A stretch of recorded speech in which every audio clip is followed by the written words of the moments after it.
खेलों को बढ़ावा देने और खिलाड़ियों को प्रोत्साहित करने के मकसद से दिल्ली के रोहिणी इलाके में बॉक्सिंग चैंपियनशिप का आयोजन किया गया।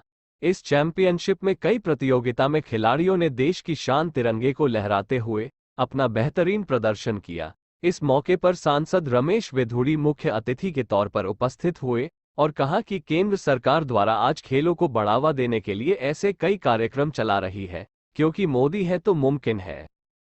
पीएम मोदी के खेलो इंडिया खेलों को बढ़ावा देने के मकसद से खिलाड़ियों को प्रोत्साहित करने और उन्हें बढ़ावा देने के लिए केंद्र सरकार हर कदम पर काम कर रही है। इसी का परिणाम है कि अब देश के कोने कोने में खेलो इंडिया के तहत अलग अलग कार्यक्रम आयोजित किए जा रहे हैं।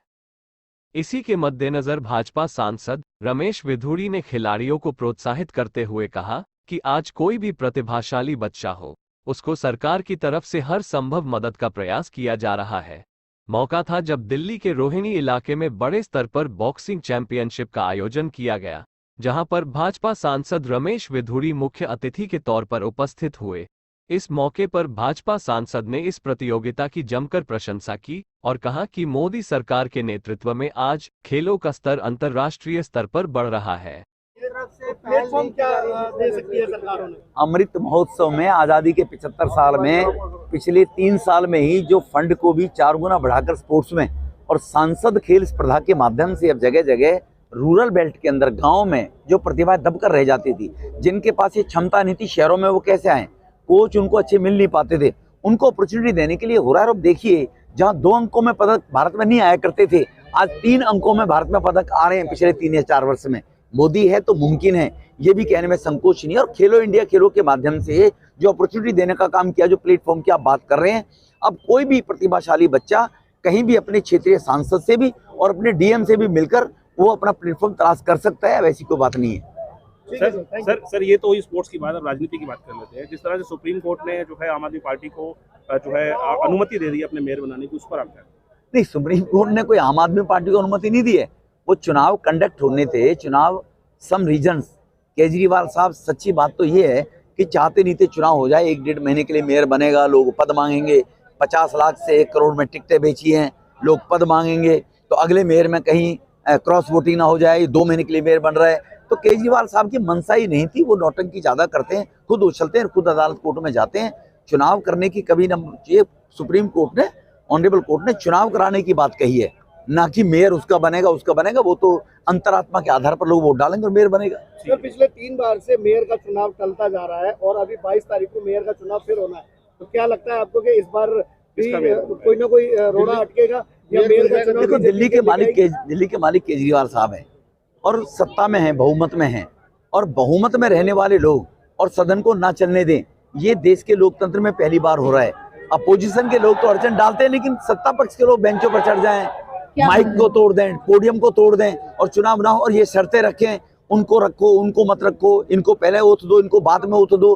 पीठासीन का अधिकार है कॉन्स्टिट्यूशन में, ओथ किसी को पहले हो जाए, बाद क्या फर्क पड़ता है। ये बहाने ढूंढकर केजरीवाल साहब चुनाव को लटकाना चाहते हैं। मैंने पहले कहा था, वो घबराए हुए थे कि 50 लाख से 1 करोड़ में जो टिकटें बेची हैं, कुछ लोगों ने कहा मुझे मेयर डिप्टी मेयर बनना है। याद करो, उनके मेयर डिप्टी मेयर के कैंडिडेट डबल ट्रिपल हो गए थे, मनोबल के बाद बैठाए गए हैं, तो उनको डर था कि कहीं क्रॉस वोटिंग ना कर दे और हमारी किरकिरी ना हो जाए। धन्यवाद। दरअसल दिल्ली के रोहिणी सेक्टर 3 स्थित M2 के सिनेमा के पास रविवार को प्रोफेशनल बॉक्सिंग काउंसिल के बैनर तले अंतर्राष्ट्रीय बॉक्सिंग चैंपियनशिप का आयोजन किया गया। इस चैंपियनशिप की खासियत ये रही कि यहां जिला स्तर से लेकर अंतर्राष्ट्रीय स्तर की प्रतियोगिता का आयोजन किया गया, जिसमें सभी खिलाड़ियों ने अपनी प्रतिभा का लोहा मनवाते हुए बेहतरीन प्रदर्शन किया। प्रतियोगिता के दौरान बॉक्सिंग रिंग में मनोरंजन के भी कई पल देखने को मिले। इस दौरान रिंग में खिलाड़ियों ने जीत का तिरंगा भी लहराया और भारत की शान तिरंगे के सम्मान में लोगों ने फख्र से सर ऊंचा किया। चैंपियनशिप जीपीएस के बारे में क्या कहना चाहेंगे? मैंने इसके लिए बहुत मेहनत करी थी, काफ़ी टाइम से मैं मेहनत कर रहा था, लेकिन मनोज अंकल जी की वजह से ये मेरा सपना जो है ये पूरा हो पाया। और आज मेरा ये मतलब सपना है ये मेरा जो है, और मुझे ये लग रहा है कि मैं अभी भी सपने में हूँ। जो मेरे को इतना मैंने ये टाइटल से अपने नाम किया है, ये मेरे लिए एक सपने जैसा ही है। मेरा ये सपना था जो मनोज अंकल जी की वजह से पूरा हुआ। कितना टाइम लगा इस सपने को सफल करने में और किन किन लोगों ने मदद की आपको इस सपना साकार होने में? इस सपने को मैंने 2017 से अपना प्रोफेशनल बॉक्सिंग का करियर शुरू करा था।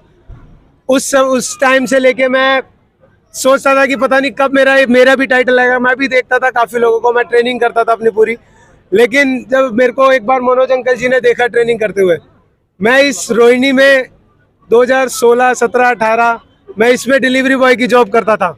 मेरे पास नहीं था ट्रेनिंग करने का इतना खर्चा, डाइट का सब चीज़ नहीं हो पाती थी। अंकल जी की वजह से ये सब कुछ हुआ। मेरे मम्मी पापा हैं, मेरे बड़े भाई हैं, जिनकी वजह से मैं आज यहाँ तक पहुँचा हूँ।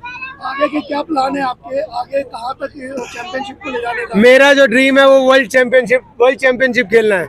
खेलना नहीं, सिर्फ जीतना है। वर्ल्ड टाइटल अपने नाम करना है और इंडिया का झंडा ऊपर करना है। लेकिन युवा होने के नाते आप देश के युवाओं को क्या संदेश देना चाहेंगे, ये एक बार? मैं बस उनको ये बोलना चाहूँगा कि भाई आज के टाइम पे ना हर युवा नशे की तरफ बढ़ रहा है। बाहर वो अपने करियर के लिए कुछ सोचते ही नहीं है। यारी दोस्ती होती है अपनी जगह है, लेकिन अपने करियर के बारे में सोचना बहुत जरूरी है। और स्पोर्ट्स एक ऐसी चीज़ है जिसमें आपको सब कुछ मिलता है। आपको नाम मिलता है, आपको पैसा मिलता है, आपको इज्जत मिलती है। ठीक है, तो मैं सबको ये बोलना चाहता हूँ कि आज के युवा को कि वो एक छोटा सा कोई भी स्पोर्ट्स चुने और अपने करियर की तरफ ध्यान दें, नशे की तरफ ना जाएं।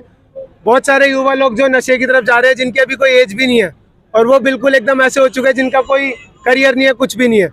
तो मैं चाहूँगा वो भी एक स्पोर्ट्स, अपना कोई भी स्पोर्ट्स चुने ताकि वो उनको हर एक चीज़ मिल सके। Thank you, thank you. Bharat माता। ज़्यादातर अपने इंडिया के बच्चे जीते हैं, ये उनकी अपनी मेहनत है। और मैं चाहता हूँ कि बॉक्सिंग में इंडिया का नाम जिस हिसाब से हमारे बच्चे मेहनत कर रहे हैं सबसे ऊपर जाए। और मैं बॉक्सिंग को जैसे IPL होता है ना क्रिकेट में, उस मुकाम पे ले जाना चाहता हूँ। ये मेरा भी ड्रीम है। जिस तरह से निखिल ने एक तरफा जीत हासिल की है, उसके बारे में क्या कहेंगे? आने वाले भविष्य के लिए क्या करना है? भाई ये निखिल की मेहनत है। देखो 5-5 घंटे सवेरे 4 बजे उठ के सुबह 9 बजे तक प्रैक्टिस करता है, दौड़ करता है। ये उसी की मेहनत का नतीजा है। मैं युवाओं से रिक्वेस्ट करूंगा कि नशे को छोड़ के अपनी फिटनेस पे ध्यान दे और देश का नाम ऊंचा करे। जो आज कार्यक्रम यहाँ हो रहा है, इंटरनेशनल बॉक्सिंग चैंपियनशिप, इसके बारे में क्या कहेंगे? इंटरनेशनल जो बॉक्सिंग चैंपियनशिप हुई है, इसके अंदर RDF स्पोर्ट्स का बहुत बड़ा योगदान रहा है। और हम कई महीनों से प्रयास कर रहे थे कि दिल्ली के अंदर भी तो इस प्रकार का इवेंट हो और बॉक्सिंग के अंदर भी जो बॉक्सिंग की प्रतिभा है युवाओं में निखर करके सामने आए। तो देश के कोने कोने से और विदेश से भी हिंदुस्तान के अंदर जो बॉक्सर आए हुए हैं, मैं उनका धन्यवाद करता हूं। और आज की युवा पीढ़ी जो नशे की ओर बढ़ती जा रही है, उनसे भी एक आग्रह और निवेदन करूंगा कि वो नशे को छोड़ करके स्पोर्ट्स को चुने, अपने माँ बाप का नाम रोशन करें, हिंदुस्तान के नाम को रोशन करें। और आज इस मंच के माध्यम से मैं ये संदेश भी देना चाहूंगा देश की युवा पीढ़ी को कि वो नशा मुक्त लोगों से दोस्ती करें, नशा मुक्त लोगों के साथ रहें और नशे से दूर रहने का प्रयास करें, क्योंकि नशा जीवन को खराब करता है, परिवार को खराब करता है। नशे के कारण ही अनेकों अपराध हिंदुस्तान के अंदर प्रतिदिन हो रहे हैं। तो मैं ये संदेश देना चाहूंगा, नशे को छोड़ दें। गौरतलब है कि इस बॉक्सिंग चैंपियनशिप का मुख्य मकसद था खेलो इंडिया के तहत खिलाड़ियों के मनोबल को बढ़ावा देना, ताकि भारत के खिलाड़ी देश में ही नहीं बल्कि अंतर्राष्ट्रीय स्तर पर अपने परिवार, समाज और गांव का नाम रोशन कर देश को गौरवान्वित कर सके। हालांकि इस प्रतियोगिता में भी भारतीय खिलाड़ियों ने अपनी प्रतिभा का बेहतरीन प्रदर्शन किया और कई प्रतियोगिता में देश के शान तिरंगे का मान बढ़ाया। लिहाजा जरूरी है कि खिलाड़ियों के प्रोत्साहन के लिए इस तरह की प्रतियोगिता लगातार आयोजित किए जाए।